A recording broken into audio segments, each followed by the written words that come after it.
speaking. John Carpenter calling from Los Angeles. Yes, thank you very much. How are you doing? Pretty good, pretty good. Well, listen, I really enjoyed your film, They Live. Thank you. I went and saw it a couple of times, and I just had a few questions concerning that.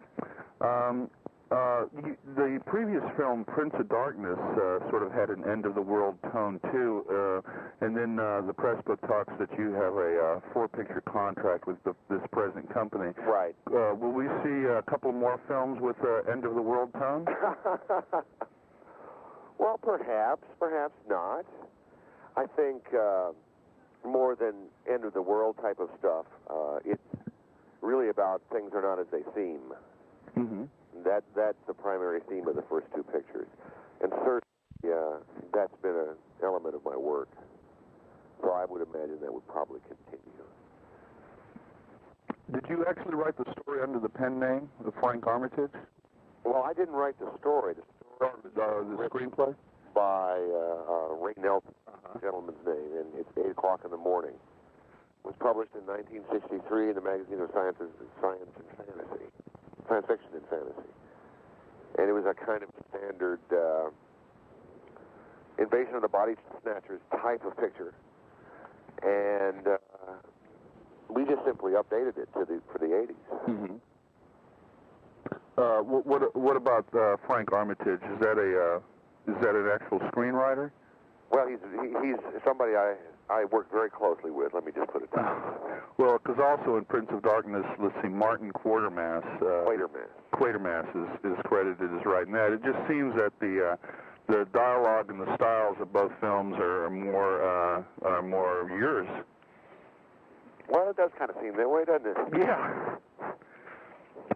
Okay. Well, next question. Do you think if this film was released earlier in the year, it might have had a greater influence on the elections? I wonder about that. I don't think so, because... Did you think that perhaps when you were making the film, since it had such a populist tone? I thought that I wanted to get the film out before Reagan left office, because I feel that a lot of the things that the film talks about and a lot of the things that we find ourselves in right now are due to his enormous influence on the country, his entire philosophy and ideology.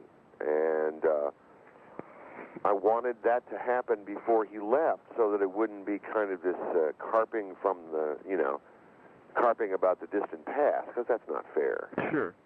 And, I mean, anybody could do that. I wanted to get it in while it was still happening. But unfortunately, we wanted to go earlier this year. We wanted to go at the end of summer, but the film just took a long time to finish. So we were lucky to get it in when we did. Mm-hmm. Was Roddy Piper your first choice for the lead? Well, I had two ways to go on the picture. I could have gone with a woman's story, or I could have gone with a man's story. Mm-hmm. The woman's story would have been slightly different.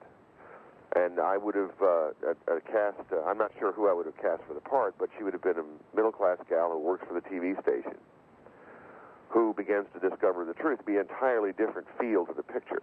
Sort of like Meg Foster, but not... Yeah, that kind of thing. That's the character that you'd go with. And the other way to go is from the point of view of the homeless, somebody on the streets. And I hadn't seen that before in a picture. I'd seen the other. I feel like we've done the other to death, in thrillers and so forth. Right. So I had been looking for something for Roddy since 1987.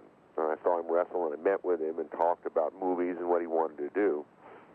And I was looking for some part for him to play, and it seemed like he could fill the bill. He could be that kind of tough blue-collar guy strolling down the street who didn't look, how can I put it, who didn't look like he came off of GQ, like he was real.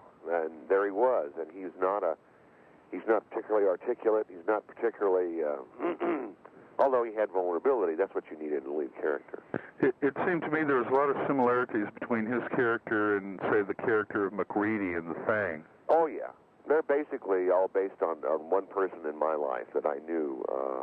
I grew up with him in Kentucky, and he was my best friend for many years, and in some ways my brother. Mm-hmm.